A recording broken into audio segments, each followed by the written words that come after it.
violence by an intimate partner within their lifetime. 1 in 4 women have been victims of severe physical violence by an intimate partner.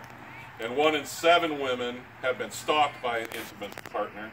On a typical day, more than 20,000 phone calls are placed to domestic violence hotlines nationwide. 20,000 a day. I mean, this is an epidemic that has been going on for years and years and years.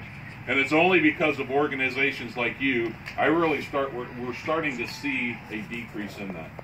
Now, for those of you guys that live in Boone County, we had a tragic event the last couple weeks in Zionsville where 2 children were murdered, and the husband, the father, committed suicide.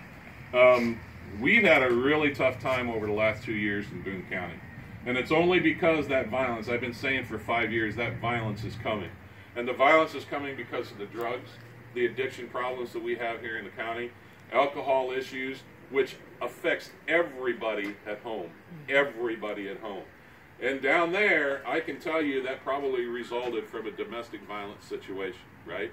And I tell you that the domestic violence that occurred over the years, they were going through a divorce. It wasn't a bad divorce, but you don't do things like that unless there is something wrong in a marriage, right? Or something wrong with your partnership.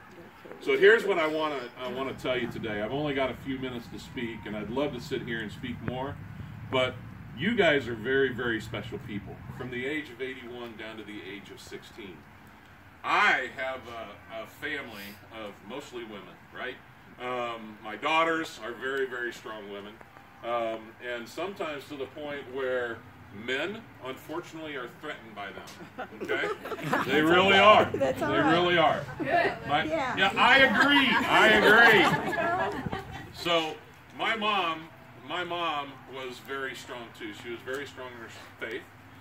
But I grew up on a farm back in Iowa, and probably one of the best upbringings I've ever had, but that I could imagine.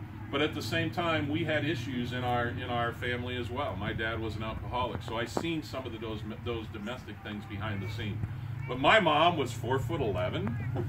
Swear to you, 4'11". Exactly. And I tell you, she was a powerhouse. Let me tell you. Yeah, she was a powerhouse. But she didn't back down because she was empowered. I think she was empowered by God, right? Yeah. But I know she was empowered by God in her faith. But she was empowered, and she didn't back down from my dad, and she didn't back down from my brothers. And what I can tell you is that I've seen that in my life with women. I'll give you 2 examples, and then I'll be quiet. My wife, I've been married for 31 years now. Congratulations. Thank you. Yes. Almost unheard of. Yes, it is. And this job cost me a marriage a long time ago, but it's almost unheard of in our law enforcement career that we have successful marriages. But she's my second wife, been married for 31 years. She's a nurse practitioner who has worked all the way up, and just in the last 6 years, she's 60 years old, and just in the last 6 years went back and got her doctorate degree, right? Congratulations. But yeah, I know, that's awesome. Strong woman. But very strong woman, yes. and she stands up to these male-dominated physicians that she works with every single day, because she tells me stories, and it just amazes me. But then I have a daughter who's a police officer, been a police officer 5 years, and she struggled with a lot of things in her career. She's seen a lot of things that most police officers with 15, 20 years haven't seen, and she struggled with that, but she has come through that, right? She has come through that because she is very, very dedicated. She's a very strong and empowered woman, and I can tell you that she will succeed. But she is in a male-dominated world when it comes to being a police officer and put that uniform on. And I tell her all the time, I said, be who you are, okay? Be who you are. Stand up for what you believe in, and you will achieve anything that you want to achieve. Do not let men threaten you, okay?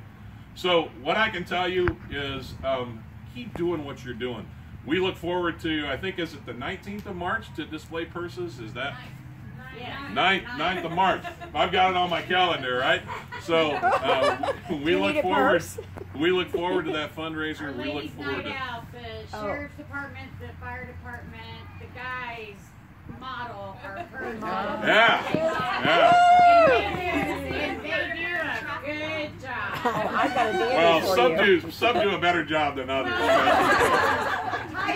We got some young guys that enjoy doing this. Some of us old guys, we enjoy it, but we don't do very good. We just walk out. So, be who you are. Stay strong. Don't take crap from any men, right? Believe in who you are. And just because you're a woman, I can tell you, that is a really important thing. You should keep your head high, stay strong. I see it all the time. These poor battered women, and we do everything we can to help them. We've got a great Boone County Mental Health here, does a great job helping us and those folks through that.